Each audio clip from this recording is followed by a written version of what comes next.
Hey guys, welcome to another episode of Raising the Standard. On this week's show, I'm joined by Chris Wilson. Chris is the VP of Content at Critical Bench. He is also a strength coach and the host of the Strong by Design podcast. Chris is a strong Christian man, and in this episode, we talk about his faith journey. We talk about the progression in his life that led him to this position of purpose at Critical Bench. And we have a great discussion because we talk about how God uses you in all the different aspects and different positions that he places you in on the road to your destiny, that place where you come into convergence with your gifts, your skill sets, and the God-given talents that the Lord places within us. We'll talk about the Strong by Design podcast. We'll talk about book recommendations, and we'll talk about the values that the company uses to guide everything they do. Guys, you're not going to want to miss this.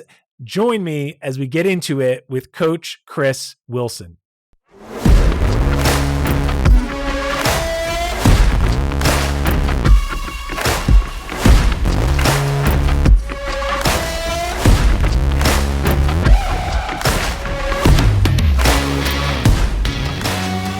All right, Chris Wilson, man, great to see you again. It's awesome to have you on today's episode of Raising the Standard. How you doing?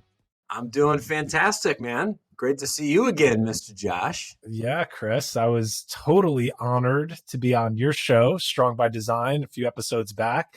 That was a great conversation, and I wanted to host you on this show, expose you, the work you do, the mission of Critical Bench and Strong by Design to the listeners of Raising the Standard. So really excited about this, been looking forward to this conversation. So Chris, just to open us up, because there may be some guys listening right now that don't know what Critical Bench is, and I want to get a proper introduction for you because you are the Vice President of Content. Could you just tell us and give us that overview? What is Critical Bench? Critical Bench is a fitness and health publishing company. We have been around since 1999, and we create digital and physical products that are fitness and health related, kind of all over the map, really, to help men and women get out of pain, move better in their life, feel better in their life. We have products and programs that help people stretch. We have people who get out of hip pain, as you well know. We have a glutes program to help people actually build their glutes properly. We have a balance program that's one of our newer programs that I was the creator of and very proud of after all my years spent working with the older population. So we are kind of the package deal when it comes to fitness and health issues. And we like to tackle them and provide people with very simple solutions for solving some of these kind of everyday health and fitness problems. So a lot of our content really speaks to the simple resolutions, to the more beginner level person looking to get started on their health journey, and almost simplistic approaches to doing this, because much of what's out there is, fairly advanced or aggressive or intimidating, and so we kind of tackle it from a much more simplistic side. Love it. I got to ask you, did it start out that way? Because when I hear the word Critical Bench, it sounds like you guys are crushing it over there. I know you call the gym the compound. Our mutual friend Frank Rich is over there. He's a big guy. I know he's doing some education, and he always sends me videos when he's working out with you guys. So I know you didn't start out with just mobility with that name. No, not at all. So the first 10 years of the business, from 99 up until about 2008 or 9, I guess you could even say, we were very much a bench press strength building company business. So we started off, it was a project that the founder, one of my close friends from growing up, Mike Westerdahl, started the business at the tail end of his college career.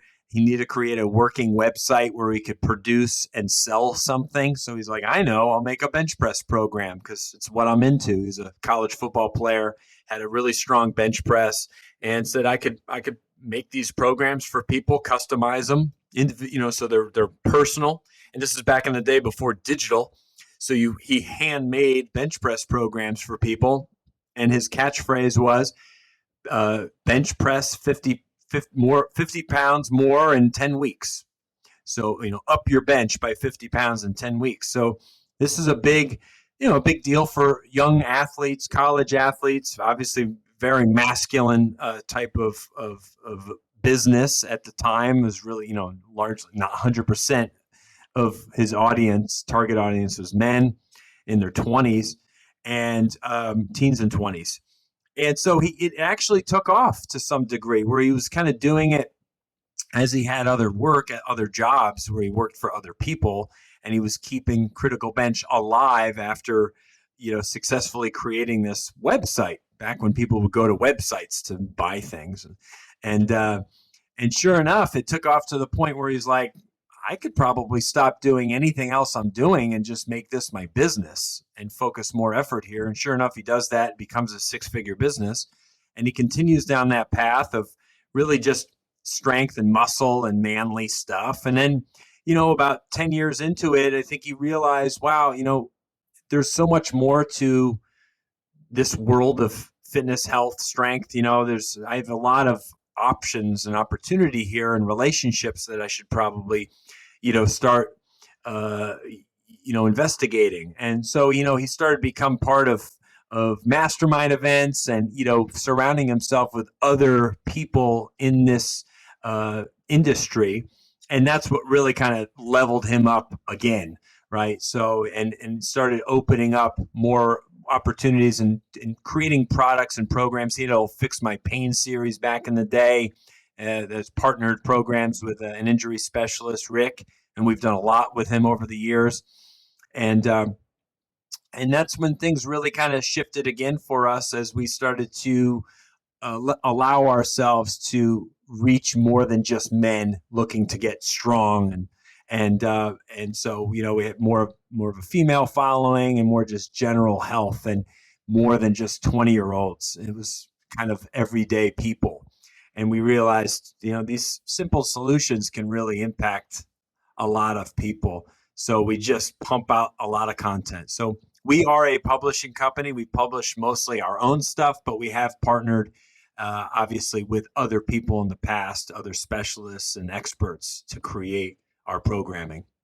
Awesome. Well, your channels are huge. I was doing some research on you and Critical Bench before this show, and I see you got over 1 million followers. Obviously, you got the podcast, multiple channels, lots of education. And I will tell the audience, I am a customer. I am over 40 at this point in my life. And guys, everything's tight. I wake up a little bit more stiff. And so I've been hearing about one of your flagship programs for so long. I'm like, I got to get on this. And so I took the dive and I got Unlock Your Hips, and it's fantastic. Thanks for making it. And just appreciate the work you guys do. So I love the evolution of the business and how it's changed, and it's mainstream and helping people of all different walks of life. Yeah, it really has. And it's been fun to be part of it for the last almost 10 years, working with Mike and for Mike. Again, we've known each other for over 30 years. We went to high school together. And so that was a bit of an interesting story, just making that decision to work for one of your close friends, and, the bumps and bruises you go through in the early stages of that dynamic. But he knew that I had a lot to offer, and I knew I loved what he was doing, and I believed in it. And that combination of me really buying into it and him knowing that he was bringing on somebody that he could trust and would show up and bring passion, that was just a good mixture. Yeah. So Chris, I want to talk about this a little bit, about how you got involved and used your skill sets, your gifts, and basically, your development as you step into Critical Bench, because I want to make this really relevant to the guys that are listening, because we're all about pursuing our purpose, right? Like, we want to live a life that's powerful. We want to show up powerfully. We want to use our God-given talents. We want to find that place, that position, that sphere of influence that God has for us in our life.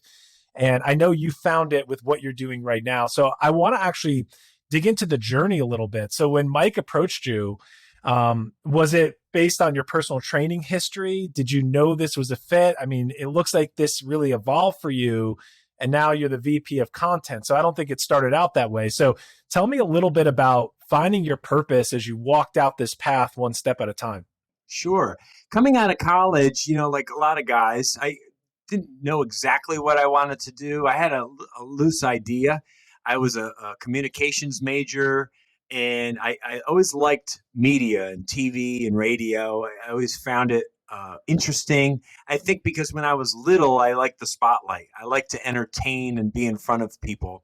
And I was always in sports and performance groups and things through high school activities and organized things, and being in front of people never really bothered me. I always kind of just enjoyed that, public speaking, things like that. And so Mike knew that from my childhood because he's known me since we were like 14 years old. And so I think he knew, okay, this Chris is really strong here, like he could be in videos. And at the same time, coming out of college, I was really into fitness and strength and being in good shape and working out all the time. And I was certified in '99. Actually, my certification workshop, Jake Cutler, the four-time champion bodybuilder, was in my workshop with NASM, NASM Wow, very workshop. cool. Yeah, he did a guest pose back before anyone really knew who he was. 1999, Yeah. years and years before he was a champion, world class champion. But and I was just exposed. I was in Connecticut at the time. I was exposed to a lot of terrific, very intelligent, very accomplished people. A guy I worked for and got clients from personal training was a multiple world champion power lifter. His name is Lloyd Weinstein. You can look him up. About 155 pounds. This guy was built, just like a spark plug. He could lift nearly 4 times his body weight with deadlifts and squats. He was absolutely unbelievable to watch lift weight. So I was around people like that, and then I worked for a phenomenal one-on-one training center up in Fairfield County, Darien, Connecticut. I worked for a guy by the name of Benjamin Prentice, who had a great following as a strength coach and trainer, and actually befriended and became had a mentorship with Charles Poliquin at the time. And Charles Poliquin is anyone who hears that name is like, oh, I've heard of that guy before. And well, I was around Charles quite a bit at a very formative place in my early career in fitness and health in my early mid-20s. And I remember going to workshops with him and him coming to our facility and just listening to him and being around that for several years. And some of that stuff you don't retain, but some of it you do. And that just kind of fed my passion and my fire for helping people and movement in general, being strong, how vital that was to quality of life, especially as we got older. And I was working with a lot of clients that were older, people with money that could afford to have one-on-one training, not typically going to be a lot of young people. It's a lot of middle-aged to older folks. So that's where a lot of my passion and love for working with older men and women, which kind of brings us right up to today, because I still feed off of that. But I spent a good part, about 15 years, face-to-face working with clients on different levels, whether it was just training or there was a period of years where I was a general manager of a fitness and tennis center, and I was a head of all the trainers, and I was a general manager, and I kind of oversaw all the things happening in the facility. So I've been around health and fitness forever. And it just came to a point where Mike really needed a content person for Critical Bench in 2012. And we started talking very seriously about me being that person. And after very lengthy conversations and a lot of thinking and praying about, working together as good old friends, because you hear a lot of stories. That doesn't always go very well. But we made it work. Awesome. So, Chris, can you tell me, as you're going through this journey, that's amazing. You work with Poliquin, the Poliquin principles. I've done one of his programs before, the German volume training. There's a German aspect he had to one of his like full body workout programs, Yes. which is great. Yeah, I Um, suffered through a lot of weird things that he was doing at the time, and suffer I did. Yes. Wow. Poliquin was legendary. So, Chris, what I want to know from you is as you're walking out this process, it seems like a lot of preparation for where you are today in your life. Did you, like, just to bring your faith into this, did you get a sense that, this is the big question everyone has, right? They want to know, am I in the will of God? Am I doing what I'm supposed to be doing? A lot of times we second guess ourselves. We take a step and we're like, wait a second, is this what I'm supposed to be doing? I don't know if I like it. There's some aspects I like, and there's this tug of war with Christian guys. So I just want to ask you directly, like, you can see looking back from where you're sitting today, how all of this training, all of this preparation, even your affinity for the camera and your ability to speak and communicate effectively brings you to this point in life where I would say I believe you're experiencing convergence of your gifts, your skills, your God-given talents all coming together to deliver and bring impact where you are right now. But did you know through the process, could you see what was coming next? Or were you like, did you ever doubt yourself or doubt the process or the purpose that you found yourself in along the way? I think it's totally normal to have those moments and the doubts and the uh, head scratching. And am I doing the right thing? Is this really what I saw myself doing? Is this my dream? Is this where I'm going to be 10 years from now? What's the next chapter look like? All those. If you're not having those moments, then you're probably just not human, or you just don't care.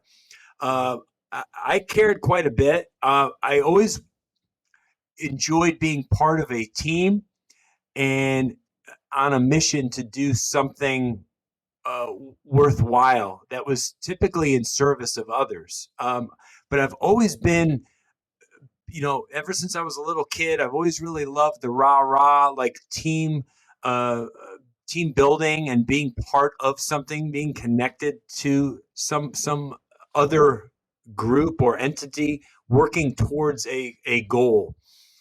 And that did all seem to kind of come together quite well when I joined up with Mike, because I knew right off the bat, and this is long before we established core values that we have in our business, and I can talk about that in just a moment.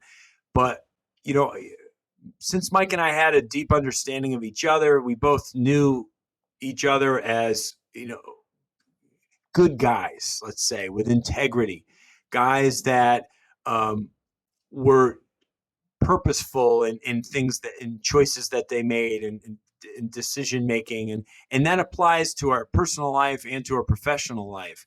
And we both kind of were going through the same things in life at the same time too, getting married and in relationships with our wives and those years, and having babies at the same time, and all of those things long before I worked for him. And it just, yes, it felt right. And knowing that along the way, I grew up with a good relationship with God. I grew up in the church. I grew up in youth group and connected into some absolutely terrific people who really shaped me and were there for me, and I confided in. And that's a big part of who I am today, is having those mentors and those people that I could talk with and communicate with and get out those issues and those problems, and not hold them in. And I think that's what prevents a lot of these young people today, is not being able to communicate face to face with somebody in a very heartfelt, honest way. And so I think a lot of that really helped me become this same person that I was, or maintain that same. I wear my heart on my sleeve. I've always been a bit of a communicator. I'm more of a talker than a listener. As I've gotten older, I've become better at being a listener. But I've never shied away from sharing my emotions or my feelings with other people and putting things out there. And so Mike and I, like I said, had some of these great conversations where we were just really upfront about it. And he was just in the kind of that 2010 to 12 period. He was forming stronger roots in the church that he was part of and his relationship with God. And I was actually kind of distant from God at the time because of some personal things I was dealing with a very sick brother who ended up dying of brain cancer, and a few years later, my mother dying of cancer, and having a lot of questions and frustrations with God, going through hardship like that. And as Mike was kind of growing closer, and I think when I started working for Critical Bench, it was a perfect time for me to be connected to not just him, but a community of other men that were in some groups and things that were there for me, and a great support system during a time where I was in a lot of pain and asking a lot of questions and could have grown distant from God. But I actually some things in life, when we go through them, as painful and difficult as they are, that can kind of pull us away or push us closer. And it pushed me closer to God. And so I really leaned on a lot of people and a lot of prayer and diving into the Bible a lot more. And that it got me through it. It got me through losing some very important people in my life. But it all seemed to converge at the right time, for sure. Timing is everything, right? Yeah, you suffered some tragic loss within your family, and it looks like right at that point, the Lord showed up in your life with the community that you needed. No, no doubt about it. I mean, within that year, yeah. My brother was in 2012 going through his final treatments and looking like it was pretty bleak, and passed away in the beginning of 2013 because of brain cancer. That it was inoperable at that point. And young guy, only 42 years old, and within 2 months, I think, of him passing was when I took, or maybe 1 month, is when I took the position here, Critical Bench, early 2013. Well, what do you think would have happened if you didn't find that community? If you didn't find that group of brothers that you could lean on? It's a great question. I think I could have I could have easily sat inside my darkness and my sorrow and my grief for an extended period of time, which would have strained my marriage and my relationship. I had a baby, a son at that time, who was only a year and a half old.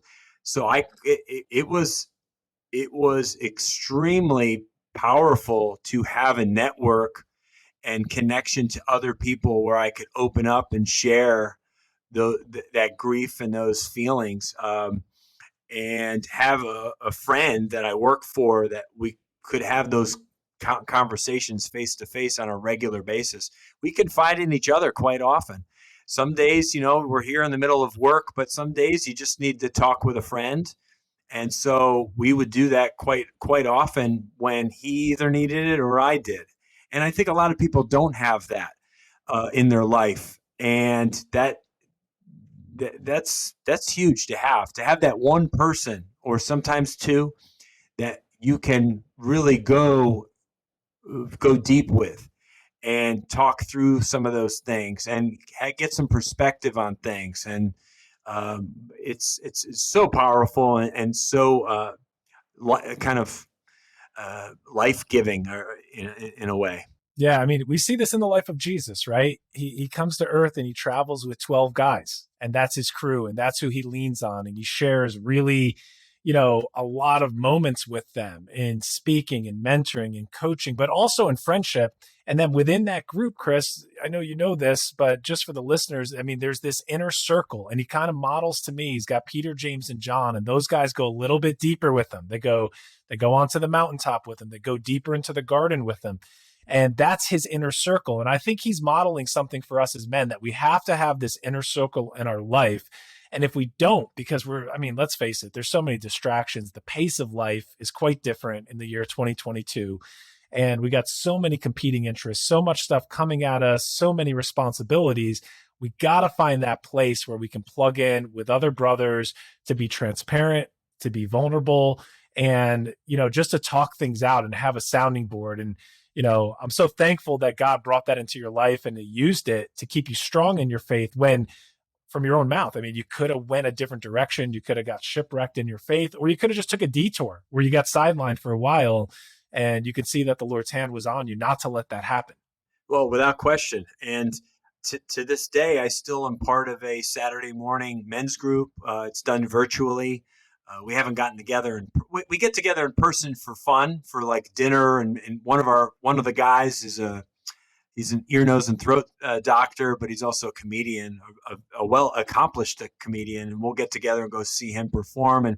But it's a collection of about 12 to 15 guys, and to see each other on Saturday mornings at 7 a.m. We do an hour call. In fact, our mutual friend Frank Rich is part of that group, and it's been fantastic. And certainly there's some weekends where I have to miss or I'd rather sleep in. But knowing that they're there and that I have that an hour of really just listening and opening up to each other and sharing, it's not a bad thing as a man you could still be manly and still share your feelings. We're it's a different world than it was some decades ago, where men were just tough and clammed up and were quiet and stoic and didn't say anything. But that's not the world that we live in today, I think, and I don't think it's all that healthy. Yeah. Well, like men love to wear armor. We love to wear our armor, and we keep the guard up, and we have certain, perceptions we try and build things around. And you got to have a time where you can take that down, where you can let your guard down. So, I mean, I just want to encourage the guys listening right now. You got to get plugged into a group, a church, a men's group, or connect with your friends. And, Chris, this is what I think about is like, we as guys, we could end up, hanging out and just talking about whatever, but we have to be intentional to take it a little bit deeper and talk about our faith or talk about what's going on in our life. So I just want to encourage the guys listening right now, find that brother in your life, find that group, find somewhere you can plug into, and let's see how you can plug in and what happens as you start to let the guard down and build those authentic, deeper relationships that we all need. Absolutely. I want to do that more at my church. In fact, there's some people that I know there and that I'm friendly with, but I want to feel like I'm more rooted, and I want to explore more opportunity there to be part of, another group where I can I think the more we're able to express our thoughts and feelings, emotions, and all that stuff with people that we can trust and people that that we know they have our back and care about us, and the better. Everyone wins, and it makes us better for other people in our life when they need that support system and they need someone to talk to. I think you're much more receptive and a better listener when you're around that type of environment on a regular basis. You feel drawn to, I'm getting helped by being part of this community. Therefore, now I want to help other people. And so it makes you, I think, more service minded, and service being another one of our 7 core values. Yeah. Awesome. Why don't you just take me right into it? Why don't you just tell us the core values at Critical Bench? Because I want to hear them. I want the audience to hear them. And I know they've really shaped the foundation of your company and where you guys are headed. They really have. And it was some years ago where Mike was at a point where he said, what's our, you go through this moment in the business, what's our mission? What's our vision? What's our, what are our values as an organization? We got to get this down. We have to. So what we did was we called in a very good friend of ours who's a mentor, Dr. Ron Eccles, a gentleman who started a group called Roar that is the group that I'm still a part of. And we had him come in and spend a day with us. And in that one day, it was a long day, we sat together, the 3 of us, and established our 7 core values and came up with Strong by Design as kind of a mantra or slogan, if you will, long before we had the podcast. And we just knew we liked it because of the double meaning behind it. Strong by design. So the human being is a designed being, right? There's absolutely zero chance that we're just by chance. I can't believe that for a moment. Right down to our DNA with 3 to 4 billion characters of one strand of DNA. I can't imagine that we're just randomly made. Chris, I think it So, takes more faith to believe that we just came here by chance than believing yes, in an intelligent designer. correct. Exactly right. So if we're designed, right, then there's a designer. Okay. And the only thing that really makes sense is that all the attributes that we associate with God being our designer. So we're strong by his design, but then we're also, this is the double meaning, we're strong in the way we design our lives. So we're given an opportunity every single day to make choices and decisions, and those things shape our life and what direction we move in. Okay.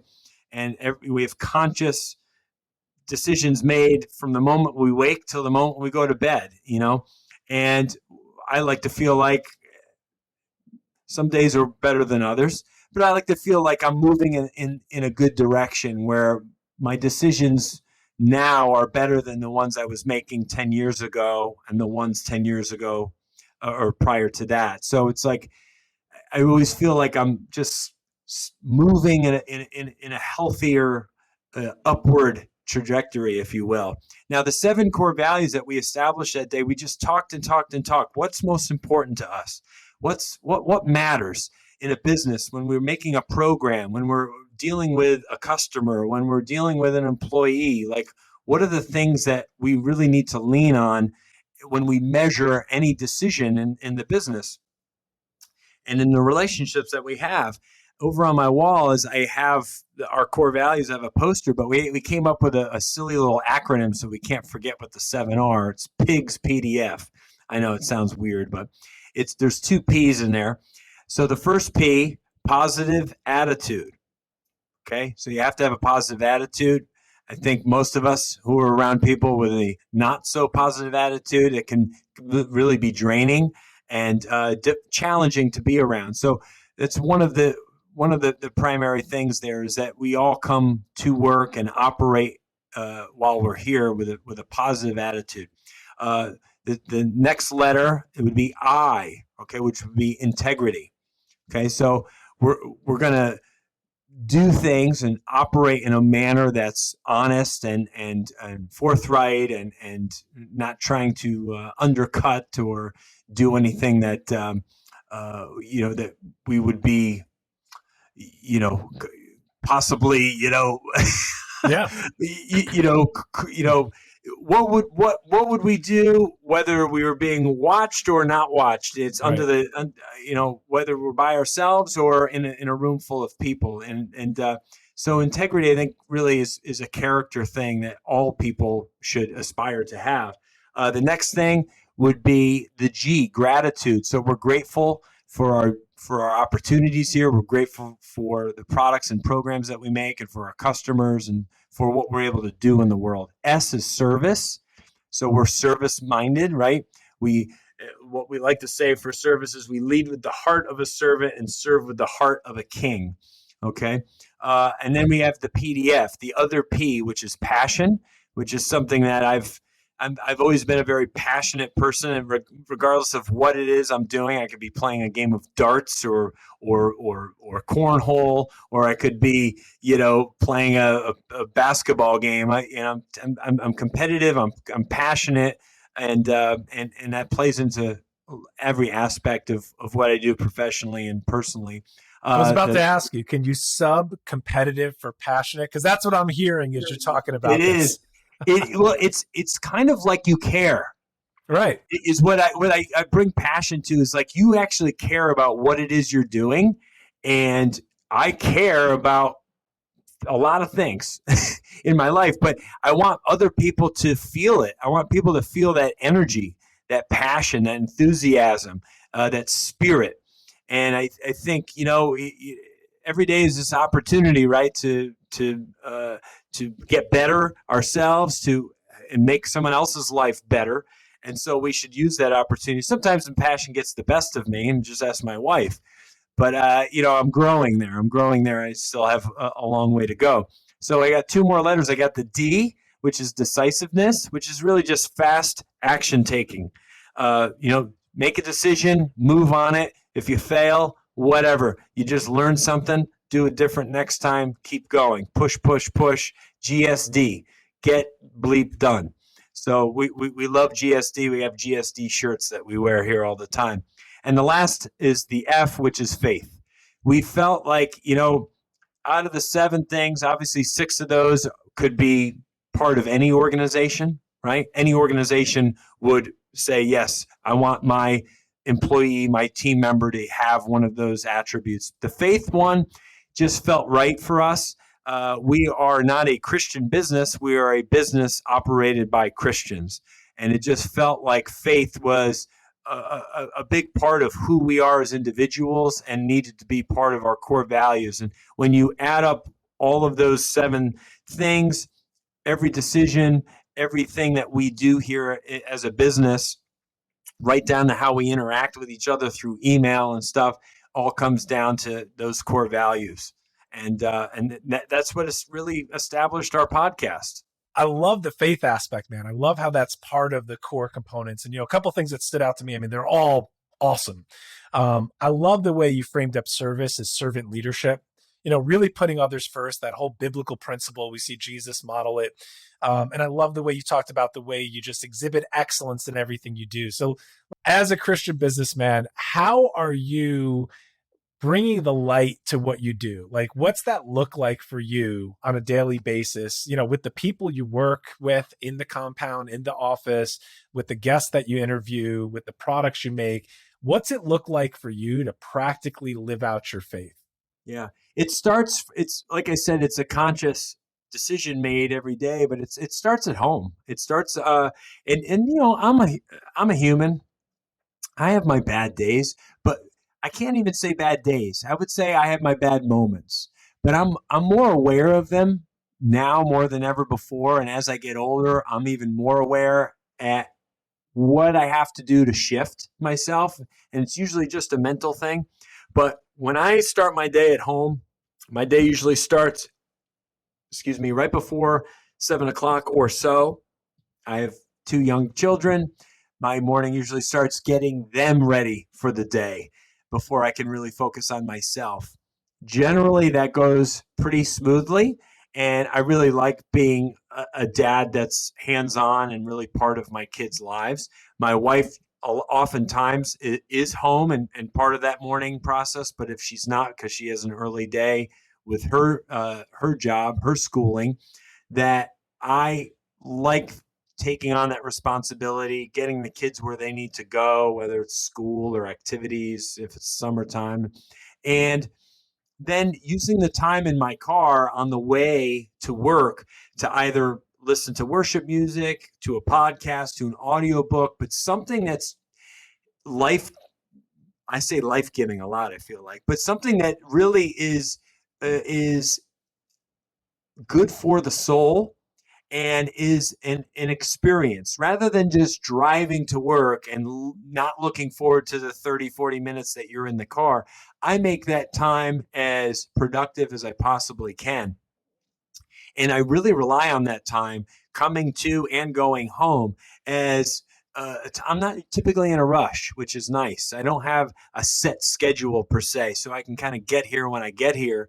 And I can use that time to really soak in the Word of God, to soak in some powerful worship music or a podcast that I love that's quite often faith-based, and or an audiobook. And a lot of times those are either faith or leadership or coaching or some kind of mindset training. And so by the time I've arrived here at the office, I'm generally in a really good place and I'm just ready for the day. I'm energized. I'm feeling good. I've already had, a productive morning being a dad. And I've worked on myself and my character a little bit on the car ride in, and I'm ready to kind of get after the work that's in front of me, which again, I'm passionate about because I love the industry I'm in. I love health and fitness, and I love helping other people live a longer, fuller, more productive life. All right, cool. So I got to ask you a couple questions. So I need to know what's in your Audible. Like, what are you listening to right now? Give me a book recommendation. Yeah, I got a lot. not that long ago, I listened to a great book called Outliers by Malcolm Gladwell. Oh You yeah, it's a maybe have heard classic. of that one Of before. course. That's not faith-based at all, but it's a really cool book about achieving excellence and how it's kind of a pattern for it. So what are some other great books I have in my library? Let's look. Hollywood Heroes, which is a Frank Turek book, a new release. It's how these Hollywood roles, superhero roles, reveal God, which is pretty amazing because every story kind of comes back to Jesus as the ultimate hero. Highly recommend Hollywood Heroes. Interesting. In fact, just had Frank recently on our Strong by Design podcast talking about the book. And he's just amazing. He's been on our show multiple times. He's a Christian apologist. Another book, actually, I just recently downloaded a book by Gregory Kokel called Tactics, which is about actually kind of how to talk about Christianity to other people who are maybe atheists or agnostic or just potentially adversarial conversations. A book by, 1 minute. Oh, this book was actually really good by Danny Silk. He's a pastor and speaker. The Business of Honor. That was a terrific book. Do you know of Danny Yeah, I Silk? know Dan. He Yeah. wrote. So, are you talking about the Business of Honor or the Culture of Honor? Because I think his original book I think was he might have had multiple sure. books that he's written, but this one is The Business of Honor, Restoring the Heart of Business, and he co-wrote it with Bob Hassan. Yeah. Okay. Yep. I know those guys. So yeah, that's Yep. awesome. That is a newer version because his original was Yeah. Culture of Honor, which I highly recommend. So Oh, wow. And awesome, I'll man. give you one more. I'll give you one Okay. more. Unoffendable by Brant Hansen is really, really good if you've ever heard of that. Cool. No, I Terrific. haven't, but You would love it. I know for sure you would love it. awesome. He has a great voice in it. There's humor merged in. It's how to not be offended in this life. No, It's that's really important. terrific, and it is a Christian perspective. That's amazing. Well, thanks for giving me a sneak peek there. Let's you said something that I need to go back to because you talked about your morning routine and really kind of grounding yourself in the car on your drive in and kind of shutting everything else down. You did say that you don't normally have bad days. You might have a bad moment or something, but you usually can shift. Tell me about the shift that Chris Wilson makes if you're having a down day. What do you do to cause that shift to come about? Yeah. I try to immediately recognize it and voice that concern with the person that probably saw me at my worst or not at my best, and not let that sit for too long. So if I'm short with my wife, right, or if I'm a jerk to my children, if I'm short or not treating a coworker right, an interaction of some kind that just didn't go the way it could have or should have, I like to immediately uh, be apologetic and to be aware, let the person know that, I recognize in that situation, I didn't handle that very well, or I said this, or I said that. I definitely have, and I get this from my father, um, I can have a little bit of a short temper where it's just in the heat of the moment, and it can be something so minor and so small, but it can really press my button, and that's where my passion kind of gets the best of me sometimes because it bleeds into my reaction, and my reactions can be an overreaction, but I like to nip them in the bud as quickly as I can, and I'm much more aware of them than I was in my 20s or in my 30s. And so as I get older and a little bit more mature, a little bit wiser, I also become more aware when I fall short and I need more God. And so typically I also pray a little bit more that day or hit my devotional a little bit sooner. Yeah, Chris, thanks for being vulnerable, man, because we all have these areas that we need to be aware of that we can get pulled into. And it's like, how do we react? So I'm going to give you a book recommendation really for the audience. But when I had your friend, now our mutual friend, Sean Hadsdale on that you connected me with, we had him on here a couple of weeks ago. He turned me on to Dr. Ben Hardy. And I downloaded a bunch of his books, and I'm like, this is really good. He just came out with one called Your Future Self. And these are not Christian books, just so our listeners know. These are more in the realm of personal development, but still great messages, things we can apply, use in our life. And the one I'm listening to right now, I'm over halfway through it, and it's written, co-authored with Dan Sullivan from Strategic Coach. And the book's called The Gap and the Gain. And here is the premise of the book, is that when we are not showing gratitude, when we're not intentional, when we're not thankful, we fall into the gap. That's like our automatic responses. It's when you lose your temper, you're in the gap. It's when I react really quickly to my wife or my kids, whatever that looks like for us, and we're focusing on what we don't have, we step into the gap. And when we focus on what we do have, when we can be content, we can kind of just live in that moment and be present. That's the gain. So now I'm becoming more aware with just this new vernacular of, wow, I was in the gap a little bit more today than I wanted to be. And, the whole part of the gain, and here, like, even though this book is not explicitly Christian, the premises, and because I talk about this at the beginning of the standard, most of the personal development industry borrows concepts and principles from the Bible. And we know that, I believe it's Timothy, but godliness with contentment is great gain. So I'm just thinking about, how can we be more content? How can we live in the moment? To me, that's the gain. We have everything pertaining to life and godliness through Jesus Christ. So how do we stay there? And when we have those automatic responses that pull me into the gap, just to be aware of it, I'm just giving you a little bit different language from what I heard you say. It's something I'm using now, really beneficial. And Sean turned me on to that. That sounds great. And you said it's Dr. Ben Hardy. Is that Yeah, who I'm Benjamin looking at? Hardy. Yep. Awesome. I will definitely check him out. I love stuff like that because we all have room for improvement, don't we? In different ways. And I think when we feel like we've achieved a certain point in our life where we can't learn from others, I think that can be a scary a scary point to be, because I think we never should stop working on ourselves and finding ways to improve uh, improve the process of being a man or being a human being. And I was just listening to a Q&A that was recorded. It was Frank Turek with a pastor, a friend of his, Dr. Chip Bennett, and they were talking about how Christians sometimes when we fall short, it's oftentimes it's our response, right, and our reaction to others is not coming off in love, and so the message was really talking about speaking truth in love.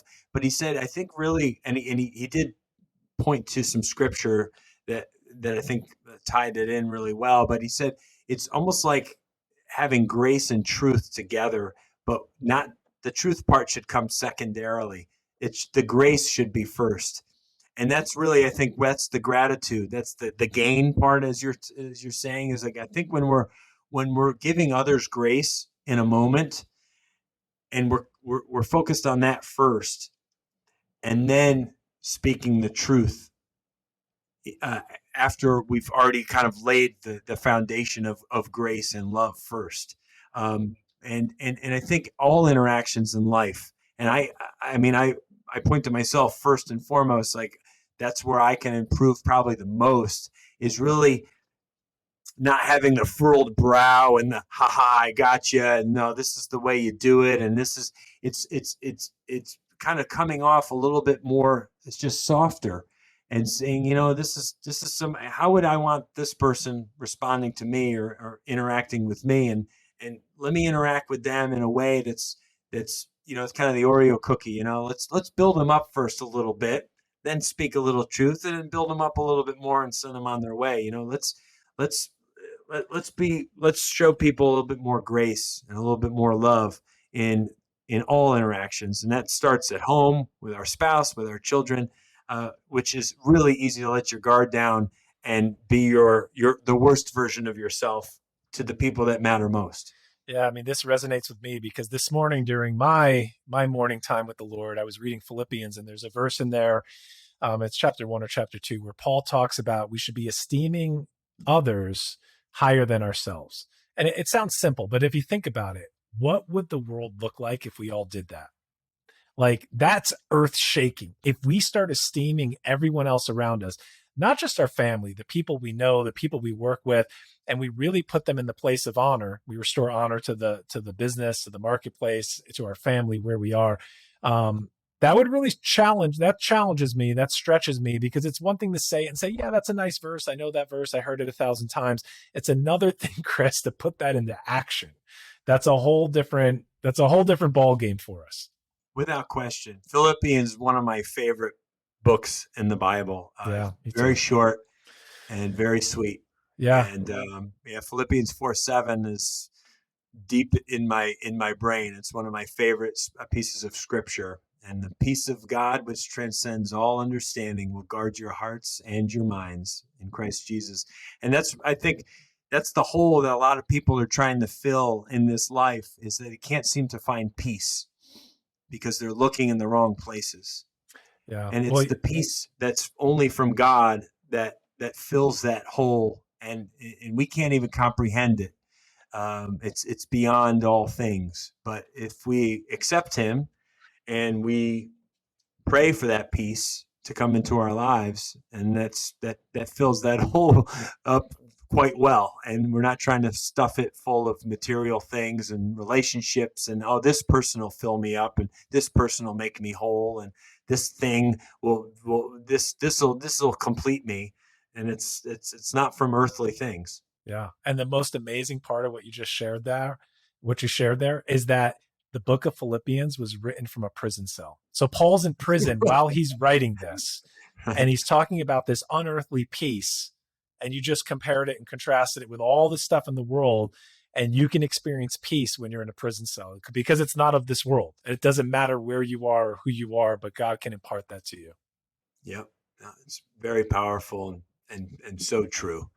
Awesome, man. So let's bring this home with Strong by Design. We really didn't talk about the podcast. You have an amazing podcast. You bring on top tier guests. These are high quality people, high quality conversations.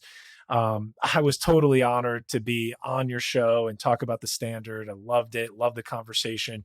Don't mean to put myself in this group of people, but I want to ask you, when you think about all the guests that you had, as you just we wrap up today with imparting some wisdom for the audience, just whatever you're led to share.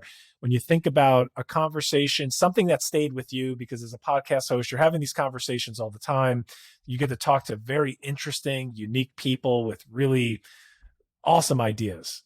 What is some of the advice that you got or something you heard that really changed something for you? It was more than an interview. It stayed with you after the fact.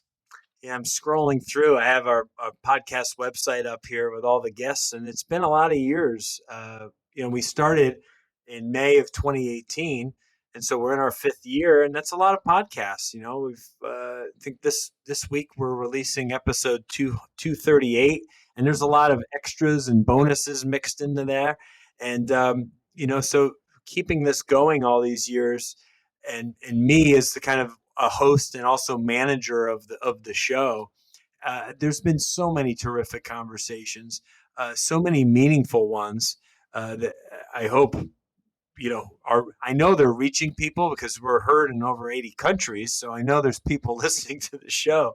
But you only get so much feedback from a podcast, right? Yeah. You get feedback from your guest, and maybe you get some reviews, and people are writing in saying, "Oh, I love this episode," or "This is what your show means to me." But it's just a sprinkle of the overall effect that you're having. To think back, and what's an episode that really stands out for me, and a message, and we go all over the place. There was an episode way back, episode 134, with a young man, a Christian guy, who's a bodybuilder, a good guy. His name is Mitch Muller. Do you know who Mitch is? I know Mitch. I was talking to him last week. Yeah. Oh, look at that. Okay. And we had a great episode just talking. The name of his episode is Speaking Life into Men. And that's something that, and I was really blown away. He got this good looking, young, strong, to me, everybody's young, I'm closer to 50 than I am to young. Oh yeah. Same here. And this guy, he looks great. He's got this great physique, but he's got this great heart for God, and he's out there with it, and he puts it out there on Facebook, and he doesn't hold back, and he shares a lot of truth and a lot of great insight for a young man, and I was really blown away by he does this speaking poetry Yeah, the stuff, spoken word. Yep. spoken word. And I was really blown away by some video content that he had shared, and I ended up posting it inside our community thread on our YouTube channel because I was really taken back. I said, "Wow, this kid has some great talent and writing ability and speaking ability." And so that's just one of many. And I mean, gosh, we've had Erwin McManus, who's the founder of Mosaic Church out on the West Coast, who's an amazing speaker. He was on our podcast a couple of years ago now. As I said, Frank Turek, a Christian apologist and an amazing speaker, has been on our show now 3 times. He's unbelievable. A few years back, Larry Hagner was on our show, and he's got the Dad's Edge Oh podcast, yeah, and yeah. he's a terrific guy. And it's again, this is what we need, right? We need more men like this that are empowering other men to really step up and be the kingdom men in their communities, in their homes. And it's a domino effect of sorts. That's what we're hoping to do here, right? Is have this conversation, which hopefully sparks emotion or feeling in someone else that'll open up and have a similar conversation with a friend or family member, and just keep passing it along, because there's so much hate and vitriol out there in the world. I've since stopped watching the news and network television because honestly I just find it to be just so negative and so upsetting, and it's not really accomplishing a heck of a lot. So we need these voices in the world is what we need. Awesome, Chris. Man, appreciate you. Appreciate the work you do. Thanks for dropping some of those names. We're going to have Mitch on a future episode here in just a few weeks. So thank you so much for joining us today, for sharing wisdom, lessons learned, getting into your purpose, and just all the things that we can glean from today's episode. Guys, if you're listening, I know you got something out of this. Chris, I want to thank you again for joining us today here. Any last words for us as we head out? No, I just would like to say thank you to your listeners, and come check us out on Strong by Design. But continue to pray for Josh and all the amazing work that he is doing, and his unbelievable book, which I still have. I've read it, but I still have it nearby because you never know when I need to pick it up and get a little piece out of the Standard, because it's just so fantastic. But I just bless you and your listeners and all the good things that you're doing for men. So Awesome, God bless man. you, man. So honored to hear that. All right, guys, until the next episode, let's raise the standard.